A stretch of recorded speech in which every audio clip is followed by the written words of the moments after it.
ఏదో ముఖ్యమంత్రి గారు దద్దమ్మ అని చెప్పేసి తప్పుడు మాటలు మాట్లాడుతూ ఉన్నా. దద్దమ్మ కేటీఆర్, నీకు నిజంగా చిత్తశుద్ధి ఉంటే, నువ్వు నిజంగా నీకేమైనా బుద్ధి జ్ఞానం ఉంటే, నీకు ఏమాత్రం ఇంగిత జ్ఞానం ఉన్నా వాస్తవాలు తెలుసుకుని ట్విట్టర్లో పెడితే బాగుంటుంది. నువ్వు వస్తే నేను చూపిస్తా. చెక్ డ్యామ్ తెగిపోతే నేను నా ముక్కు నేలకు రాస్తా. చెక్ డ్యామ్ తెగపోకపోతే నీవు నిజంగా ఒక మనిషి అయితే వచ్చి అక్కడ వాస్తవ విషయాలు తెలుసుకుని నువ్వు ముక్కు నేలకు రాయాలని చెప్పి నేను ఈ సందర్భంగా డిమాండ్ చేస్తా ఉన్నా. సో కాబట్టి వాస్తవ విషయాలను వక్రీకరించడంలో ఈరోజు కేటీఆర్ గారు తిట్టనడంలో ఎలాంటి సందేహం లేదు. ఈరోజు ముఖ్యమంత్రి గారిని తిట్టేదానికంటే నువ్వు ఫ్రస్ట్రేషన్ లో ఏం మాట్లాడుతున్నావో తెలియకుండా, కామన్ సెన్స్ లేకుండా, మినిమం కామన్ సెన్స్ లేకుండా మాట్లాడుతా ఉన్నావు. కొంచెం వాస్తవాలు తెలుసుకొని మాట్లాడితే బాగుంటది. చెక్ డ్యామ్ ఇంటాక్ట్ ఉందని చెప్పేసి ఇప్పుడే గారు ఇప్పుడే ఒక స్టేట్మెంట్ కూడా ఇవ్వడం జరిగింది. ఆ గారి స్టేట్మెంట్ కూడా మీకు వినిపిస్తా ఉన్నా ఒకసారి క్లియర్ గా.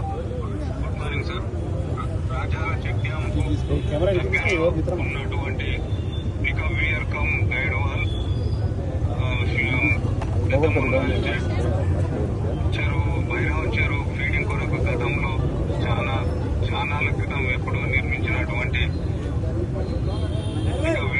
గైడ్ వాల్ అనేది హెవీ ఫ్లడ్ కు వచ్చి డ్యామేజ్ అయి కూలిపోవడం జరిగింది. ఇటీవల నిర్మించబడ్డ రాచాల చెక్ డ్యామ్ ఇంటాక్ట్ గా ఉంది. దానికి ఎలాంటి టోకా లేదు, ఏ విధమైన నష్టం వాటిల్లో లేదు, ఏం ప్రమాదం జరగలేదని మూలంగా తెలియజేయడం. సో అక్కడ పనిచేస్తా ఉన్న ఎగ్జిక్యూటివ్ ఇంజనీర్ గారు ఇస్తున్న స్టేట్మెంట్ ఇది.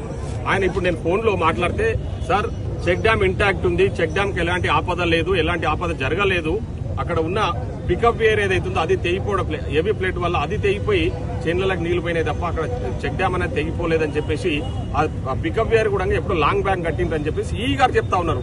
కనీసము 9 సంవత్సరాలు ఈ రాష్ట్రానికి మంత్రిగా పనిచేసిన వ్యక్తివి అధికారులతో తెలుసుకొని మీరు ట్విట్టర్లో పెట్టి ఏదైనా మాట్లాడితే దానికి ఒక అర్థం ఉంటుంది తప్ప common sense, minimum common sense ఉన్న వ్యక్తులు ఎవరు ఇట్లాంటి పనులు చేయరు. సో దద్దమ్మవు నీవు క్లియర్ కట్ గా ఫూల్ అయినవు. ఇప్పటికైనా వాస్తవాలు తెలుసుకొని ప్రజలకు వాస్తవాలు తెలిసే విధంగా ప్రయత్నం చేస్తే బాగుంటుంది తప్ప ఇటువంటి తప్పుడు సమాచారాలు ఇస్తూ ఏదో ట్విట్టర్ ఉంది కాదని చెప్పేసి ఎన్నో ఉండి హైదరాబాద్ లో ఫామ్ హౌస్ లో వండుకొని ట్విట్టర్లో పెట్టడం కాదు. మిస్టర్ కేటీఆర్, నువ్వు వచ్చి వాస్తవ పరిస్థితి తెలుసుకొని ట్విట్టర్లో పెట్టడం నేర్చుకో.